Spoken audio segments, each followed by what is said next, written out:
زكريا بن يحيى أبو السقي قال حدثنا المحاربي قال حدثنا محمد بن سوقة عن سعيد بن جبير قال كنت مع ابن عمر حين أصابه سنان الرمح في أخمص قدمه فلزقت قدمه بالرقاب فنزعتها وذلك بمنى فبلغ الحجاج فجعل يعوده فقال الحجاج لو نعلم من أصابك فقال ابن عمر أنت أصبتني قال وكيف قال حملت السلاح في يوم لم يكن يحمل فيه وأدخلت السلاح الحرم ولم يكن السلاح يدخل الحرم. یہ باب ہے اس چیز کے بارے میں اسلحہ وغیرہ اٹھانا جو ناپسندیدہ ہے عید اور حرم میں. اور حسن بصری کہتے ہیں کہ مسلمان اسلحوں کو اٹھانے سے منع کر دیے گئے عید کے دن، مگر اس صورت میں کہ وہ دشمن سے ڈرتے ہیں، اس صورت میں اسلحہ اٹھانا جائز ہے. امام بخاری فرماتے ہیں کہ ہمیں بیان کیا زکریا بن یحییٰ ابو سقین نے، وہ کہتے ہیں ہمیں بیان کیا محاربی نے، وہ کہتے ہیں ہمیں بیان کیا محمد بن سوقہ نے، وہ سعید بن جبیر سے، وہ کہتے ہیں کہ میں عبداللہ بن عمر رضی اللہ عنہ کے ساتھ تھا جس وقت ان کو نیزے کی نوک آ کر لگی فی اخمص قدمہ، ان کے قدم کے تلوے میں، اندرونی حصے میں، فلزقت قدمہ بالرقاب، اور ان کا قدم اس پالان کے ساتھ چمٹ گیا. فنزعتها، پس میں اترا، میں نے اس کو کھینچا، اتارا میں نے اس کو، وذالک بمنی، اور یہ منی میں تھا. فبلغ الحجاج، یہ بات حجاج کو پہنچی، فجعل یعودہ، وہ عبداللہ بن عمر رضی اللہ عنہ کی عیادت کرنے لگا. فقال الحجاج، بس حجاج کہنے لگا لو نعلم من اصابک، کاش کہ ہمیں پتہ چل جائے کہ کس نے آپ کو نیزہ لگایا. فقال ابن عمر انت اصبتنی، تو نے مجھے نیزہ مارا. قال وكيف، وہ کہنے لگا وہ کیسے؟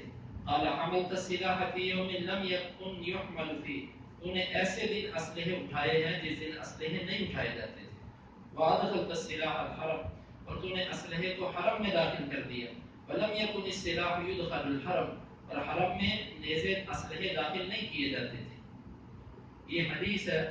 امام بخاری رحمۃ اللہ علیہ نے باب قائم کیا کہ عید کے دن اور حرم میں اسلحہ لے کر آنا ممنوع ہے.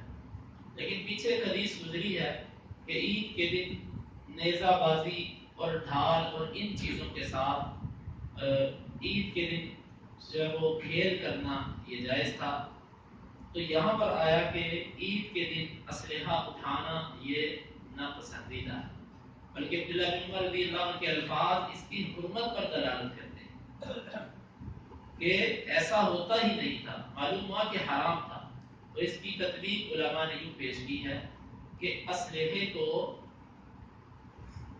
مثلا تلوار کو میدان پہ لے کر آنا، اسلحے کو ڈھانپ کر لے کر آنا یہ جائز ہے. ننگا اسلحہ لے کر آنا اور رشک کے اندر اسلحہ لے کر آنا اور بغیر کسی ضرورت کے اسلحہ لے کر آنا یہ ناجائز ہے. اگر خوف ہو یا ویسے ہی احتیاطی طور پر اپنے دفاع کے لیے کوئی بندہ اسلحہ لے کر آتا ہے تو اس کو وہ ڈھانپ کر لائے، ننگا اسلحہ نہ لے کر آئے، کیونکہ ننگا جب لے کر آئے گا تو وہ کسی کو چوٹ لگنے کا خدشہ ہے، اور جب وہ اس کو ڈھانپ کر لائے گا تو کسی کو اس سے تکلیف نہیں پہنچ سکتی. کیونکہ عید کے موقع پر اور حرم کے اندر رش ہوتا ہے. ویسے مسجد میں بھی نبی صلی اللہ علیہ وسلم نے یوں اسلحہ لے کر گزرنے سے منع کیا. اس کی وجہ یہ کہ رش والی جگہ ہوتی ہے تو کسی کو وہ چیز لگ سکتی ہے. تو اس لیے نبی صلی اللہ علیہ وسلم نے سدن للباب، اس دروازے کو بند کر دیا کہ کوئی بندہ ان مواقع پر اسلحے کو لے کر نہ آئے. یہ ہوا مسئلہ اور اس کی تطبیق. اب حسن بصری کا قول امام بخاری نے ذکر کیا کہ وہ کہتے ہیں کہ وہ مسلمانوں کو اس سے منع کر دیا کہ وہ اسلحے لے کر آئیں. ہاں اگر وہ دشمن سے ڈرتے ہوں، خوف ہو، خطرہ ہو کہ جنگ لگ سکتی ہے تو پھر اس صورت میں اسلحہ لایا جا سکتا ہے. حدیث اس طرح ہے، واقعہ اس طرح ہے کہ عبداللہ بن عمر رضی اللہ عنہ، یہ عمر تقریباً 74 سال اس وقت ہو چکی تھی، اور عبد الملک اس وقت یہ مسلمانوں کا امیر تھا، اور حجاج حجاج بن یوسف یہ حجاز کے اندر امیر تھا. عبد الملک نے حجاج بن یوسف کو یہ خط لکھا کہ تو عبداللہ بن عمر کی کسی معاملے میں تو نے مخالفت نہیں کرنی، جو تجھے عبداللہ بن عمر کہیں تو نے وہ کرنا ہے، ان کی سرپرستی میں تو نے یہ سارے کام کرنے ہیں. تو یہ بات حجاج بن یوسف کے تند و تیز مزاج پر دشوار گزری. اس نے اس چیز کو ناپسند کیا کہ مجھے عبداللہ بن عمر کا پابند کیا جا رہا ہے. تو اس نے ایک شخص کو حکم دیا کہ تم اس طرح اپنے نیزے کو زہر آلود کر اور پھر تو حرم کے اندر جب عبداللہ بن عمر سواری پر طواف کرتے ہوں تو تم یوں ان کے پاؤں کو نیچے سے نیزہ مار دینا، کیونکہ ان کا پاؤں جو تھا وہ سواری کے اوپر بیٹھے ہوئے تھے، اور جس طرح کہ وہ رکاب میں پاؤں رکھا جاتا ہے، یعنی کہ وہ کڑا سا ہوتا ہے جس میں پاؤں رکھا جاتا ہے، تو نیچے سے ایسے ان کے پاؤں کی جو تلوا ہوگا اس جگہ پر تو نیزہ مار دینا. تو اس نے ایسا ہی کیا، زور سے نیزہ مارا. تو جس طرح کہ سعید بن جبیر کہتے ہیں کہ میں نے اس کو نکالا تو عبداللہ بن عمر رضی اللہ عنہ اس تکلیف کی وجہ سے بیمار ہو کے بڑھاپا تھا، اور زہر آلود یہ نیزہ جب یہ لگا تو وہ گھر میں بیمار ہوئے. حجاج آیا تیمارداری کرنے کے لیے، عیادت کرنے کے لیے آیا اور کہنے لگا کہ عبداللہ بن عمر رضی اللہ عنہ کاش کہ میں پتہ چل جائے آپ کو یہ نیزہ کس نے مارا. اور پھر دوسرے بعض روایت میں لفظ ہے کہ اس کی گردن اڑا دیں گے، اس طرح کے سیاسی لوگ بیان دیا کرتے ہیں. عبداللہ بن عمر رضی اللہ عنہ کے بارے میں بعض روایت میں آتا ہے کہ وہ اس کی طرف دیکھ بھی نہیں رہے تھے، تو غصہ تھا اور اس سے بات نہیں کر رہے تھے. اس کو کہتے تھے تو نے مجھے مارا ہے. وہ کہنے لگا میں نے کیسے مارا ہے؟ وہ کہنے لگے اسلحے لے کر تو ہی ایسی جگہوں پر آیا کہ جن جگہوں پر اسلحے لانا منع تھا. عید کے موقع پر اسلحہ لانا منع تھا، تو اسلحہ لے کر آیا.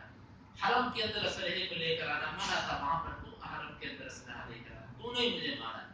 معلوم ہوا کہ جس نے غلط چیز کو رائج کیا، اس کو پھیلایا، اس سے قتل کی نسبت بھی اسی کی طرف کی جا سکتی ہے. گورنمنٹ یا کوئی بھی اگر کوئی ایسے کام کی اجازت دیتا ہے جس سے لوگوں کو اذیت پہنچتی ہے تو اس میں یہ کہا جا سکتا ہے کہ جس نے اجازت دی ہے وہی قاتل ہے. مثلا یہ ڈور، یہ پتنگ بازی، یہ ڈور پھرتی ہے گلے میں، اور کتنے ایسے لوگوں کی حادثات ہوتے ہیں، کتنے اس دنیا سے چل بڑھتے ہیں. تو اس میں نسبت صاف بات ہے، اس حدیث کی روح سے بھی یہ نسبت کی جا سکتی ہے کہ اس کی قاتل وہ لوگ ہیں کہ جنہوں نے اس کی اجازت دی، جن نے یہ معاملہ کیا. تو یہ حدیث اور امام بخاری رحمۃ اللہ علیہ کا اس سے استدلال اور کہ اسلحہ اس موقع پر لانا جائز نہیں. دوسری حدیث بھی امام بخاری فرماتے ہیں کہ ہمیں بیان کیا احمد بن یعقوب نے، وہ کہتے ہیں کہ مجھے بیان کیا اسحاق بن سعید بن عمر بن سعید بن العاص نے، وہ اپنے باپ سے وہ کہتے ہیں کہ داخل الحجاج علی ابن عمر، حجاج عبداللہ بن عمر پر داخل ہوا، وانا عنده، اور میں اس حجاج کے، میں عبداللہ بن عمر کے پاس تھا. فقال کیف ہوا، وہ کہنے لگے اب کیسا ہے؟ فقال صالح، وہ کہنے لگے اچھا ہے. قال من اصابہ، اس نے کہا کہ آپ کو کس نے یہ چوٹ پہنچائی؟ قال اصابنی من امر بحمل السلاح، مجھے تکلیف پہنچائی ہے اس نے جس نے اسلحہ اٹھانے کا حکم دیا ہے. فی یوم، ایسے دن میں، لا یحل فیہ حملہ، جس میں اس اسلحے کو اٹھانا حلال ہی نہیں تھا، جائز ہی نہیں تھا. یعنی الحجاج، اور مراد لے رہے تھے حجاج بن یوسف. حجاج کی صفاقی، اس کا ظلم یہ معروف ہے. یہ حجاز کا امیر بھی اسی وقت بنا تھا کہ جب اس نے عبداللہ بن زبیر رضی اللہ عنہ کو شہید کیا تھا. اور اسماء رضی اللہ عنہ، اسماء بنت ابی بکر رضی اللہ عنہ نے اس کے بارے میں اس کے منہ پر کہا تھا کہ نبی صلی اللہ علیہ وسلم نے فرمایا تھا کہ میرے بعد ایک کذاب ہوگا اور ایک مبیر ہوگا، ظالم ہوگا. وہ کذاب وہ تو گزر چکا، اور مبیر اس کے بارے میں میں سمجھتی ہوں کہ وہ تو ہی ہے. کذاب سے مراد وہ مسلمہ کو لیتے تھے، مسلمہ کذاب جس نے نبوت کا دعویٰ کیا تھا. اور مبیر ظالم، وہ کہتی تھی وہ جو حدیث کے اندر وہ ظالم آیا نا کہ ظالم ہوگا، وہ تو ہی ہے. حجاز کو وہ کہا کرتی تھی. تو اس میں کوئی شک نہیں، اس سے صحابہ تابعین سب لوگ تنگ ہی رہے ہیں. باقی اس کا جو بھی معاملہ ہے وہ اللہ کے ساتھ، ہم اس کے بارے میں اب کوئی ایسے الفاظ نہیں بول سکتے. ظلم اس نے کیا ہے اور انتہا کو ظلم اس نے کیا ہے، باقی اس کا معاملہ اللہ کے ساتھ. کیونکہ اللہ رب العزت جب سب سے بڑے گناہ شرک کو معاف کر دیتا ہے تو اللہ رب العزت اگر حجاج نے توبہ کی ہو تو اس کو معاف نہیں کر سکتا. اس لیے جو لوگ اپنی زبانیں آلودہ کرتے ہیں حجاج کو گالیاں دے کر، یزید کو گالیاں دے کر، ہم انہیں یہی کہتے ہیں کہ بھئی ان کو گالیاں مت دو، رحمت کے دروازے اللہ کے پاس ہیں، تمہارے پاس نہیں ہے جو تم نے بند کر دیے، مغفرت کے دروازے اللہ کے پاس ہیں، اس سے کھولے ہوئے ہیں، تو ممکن ہے جو غلطیاں ہوئی انہوں نے اللہ سے توبہ کر لی ہو، جس چیز کا آپ کو پتہ نہیں آپ اس کے بارے میں ایسی بات نہیں کرتے ہیں۔ تو یہ امام بخاری رحمۃ اللہ علیہ نے مسئلے کو واضح کر دیا کہ عید کے دن اور حرم میں اسلحے کو نہیں لایا جا سکتا۔ باب التبکیر للعید، یہ باب ہے عید کے لیے جلدی کرنا، جلدی آنا۔ وقال عبداللہ بن مسر، عبداللہ بن مسر کہتے ہیں ان كنا فرغنا في هذه الساعة وذلك حين تسبيح، بے شک ہم فارغ ہو جایا کرتے تھے عید کی نماز سے اس وقت، اور یہ وقت کون سا تھا؟ یہ اشراق کا وقت، اشراق کا وقت تھا۔ بعض روایت کے اندر صلاۃ الضحیٰ کے لفظ آتے ہیں، یہ چاشت کی نماز کا وقت تھا۔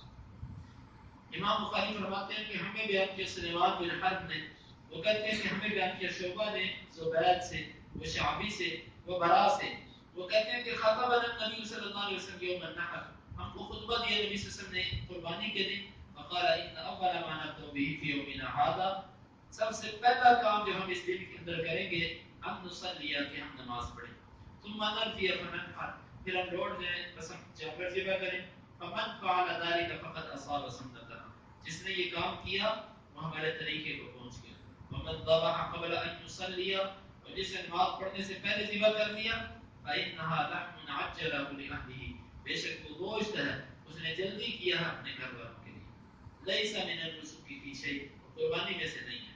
وقال خالي ابو بردہ بن نیاب، میرے ماموں بردہ بن نیاب نے کہا یا رسول اللہ صلی اللہ علیہ وسلم، اللہ کے رسول صلی اللہ علیہ وسلم، انی ذبحت قبل ان اصلی، میں نے ذبح کیا ہے اس سے پہلے کہ میں نماز پڑھوں، وعندی جزعۃ خیر من مسنۃ، اور میرے پاس ایک کھیرا ہے جو دوندے سے بہتر ہے، قال اجعلها مکانها، آپ نے فرمایا اس کو اس کی جگہ کر دے، او قال، یا آپ نے فرمایا اذبحها، تو اس کو ذبح کر دے، ولن تجزی جزعۃ احد بعد، تیرے بعد یہ کھیرا کسی اور کے لیے کافی نہیں ہے، کسی اور کو کفایت نہیں کرے گا۔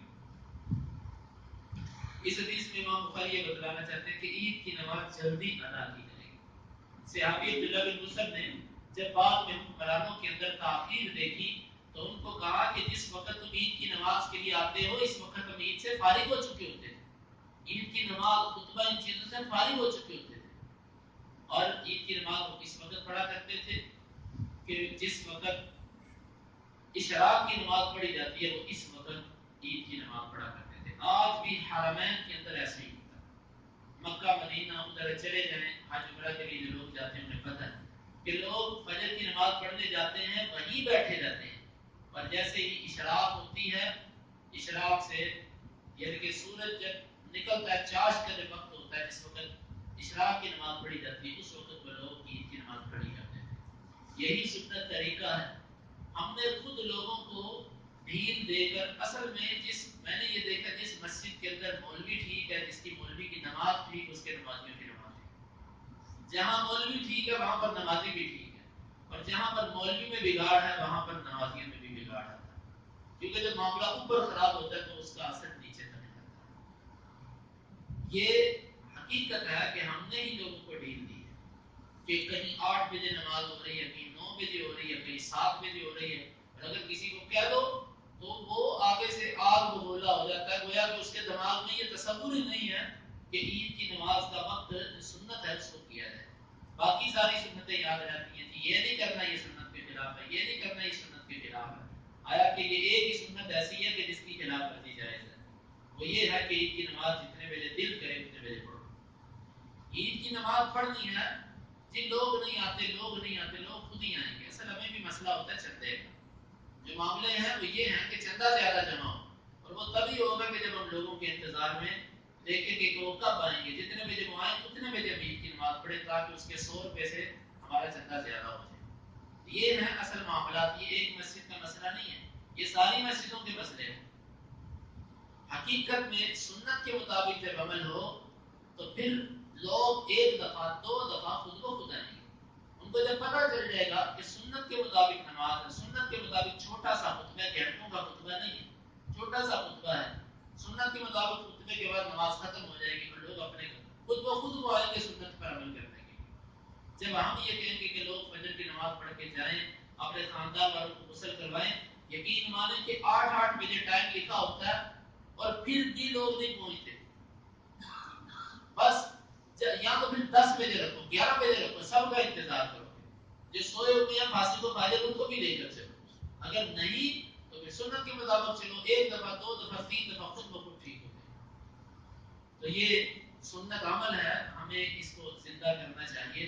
اللہ رب العزت ہمیں ان سنتوں پر عمل کی توفیق عطا فرمائے۔ صحابی کہتے ہیں، امام بخاری کے استدلال ان الفاظ سے ہے کہ عید کے دن، قربانی کے دن سب سے پہلا کام ہم کیا کیا کرتے تھے؟ جب دن چڑھتا تھا تو پہلا کام نماز پڑھنا ہوتا تھا۔ معلوم ہوا کہ نماز جو ہوتی، غسل وغیرہ بھی جو کیا جاتا تھا یہ بھی نماز سے پہلے ہو جاتا تھا، کیونکہ پہلا کام نماز ہوتا تھا، پہلا کام غسل کپڑے بدلنا نہیں ہوتا تھا۔ اور یہ سنت ابھی زندہ ہو سکتی ہے، جب یہ ٹائم بن جائے تو خود بخود لوگ اٹھیں گے اور نماز سے فجر سے پہلے وہ غسل کر کے آئیں گے اور آرام سے وہ جا کے نماز پڑھ لیں گے۔ تو یہ پہلا کام ہوتا تھا۔ عید کی نماز کا یہی وقت ہے، سورج نکلنے سے پہلے نماز نہیں پڑھی جا سکتی اور نہ ہی اس کو لیٹ کرنا چاہیے۔ اس کا وقت کب تک ہے؟ علماء نے لکھا کہ اس کا وقت یہ ہے کہ نصف النہار تک، یعنی زوال سے پہلے پہلے کا اس کا وقت انہوں نے لکھا ہے، لیکن یہ علماء کی رائے ہے اور یہ اضطراری حالت میں ایسے ہو سکتا ہے۔ باقی جہاں تک سنت کا تعلق ہے تو وہ یہی ہے کہ نبی صلی اللہ علیہ وسلم اشراق کے وقت میں عید کی نماز کو پڑھ کے فارغ ہو جایا کرتے تھے۔ پھر ان دونوں میں تھوڑا سا فرق بھی ہے۔ چھوٹی عید جو ہے جس کے بعد کچھ نہیں کرنا ہوتا، اس کو اشراق کے بعد تھوڑا سا وقفہ دیتے تھے۔ اللہ تعالیٰ مجھے معاف کرے، میں اندازے سے بیان کرتا ہوں، 5-10 منٹ کا فرق ہوتا تھا۔ حرم میں بھی آج ایسے ہی ہوتا ہے۔ اور بڑی عید چونکہ اس کے بعد جانور ذبح کرنا ہوتا ہے، مشغولیت ہوتی ہے، اس کو اشراق کے فوراً وقت میں کر لیا جاتا ہے، اس میں کوئی اتنا وقفہ بھی نہیں دیا جاتا۔ یہ تھوڑا سا فرق بھی دونوں عید کے وقتوں میں آتا ہے کہ عید الفطر میں، چھوٹی عید میں تھوڑا سا اشراق کے بعد وقفہ دیا جاتا ہے، 10 منٹ کا، 15 منٹ کا، بس اندازہ ہے۔ اور جو بڑی عید ہے یہ اسی وقت فوراً پڑھ لی جائے گی، ادا کر دی جائے گی، کیونکہ اس کے بعد جانور ذبح کرنے ہوتے ہیں، کام ہوتا ہے، اس لیے اس کو فوری کر دیا جائے گا۔ اللہ تعالیٰ سے دعا ہے کہ اللہ تعالیٰ ہمیں ان سنتوں کو اختیار کرنے کی توفیق عطا فرمائے۔ آمین۔ اللهم انفعنا بما علمتنا وعلمنا ما ينفعنا وزدنا علما۔ اللهم اقسم لنا من خشيتك ما يحول بيننا وبين معاصيك، ومن طاعتك ما تبلغنا به جنتك، ومن اليقين ما تهون به علينا مصائب الدنيا، متعنا اللهم بأسماعنا وأبصارنا وقوتنا أبدا ما أحييتنا، واجعله الوارث منا، واجعل ثأرنا على من ظلمنا، ولا تجعل مصيبتنا في ديننا، ولا تجعل الدنيا أكبر همنا ولا مبلغ علمنا، ولا تسلط علينا من لا يرحمنا، وآخر دعوانا أن الحمد لله رب العالمين۔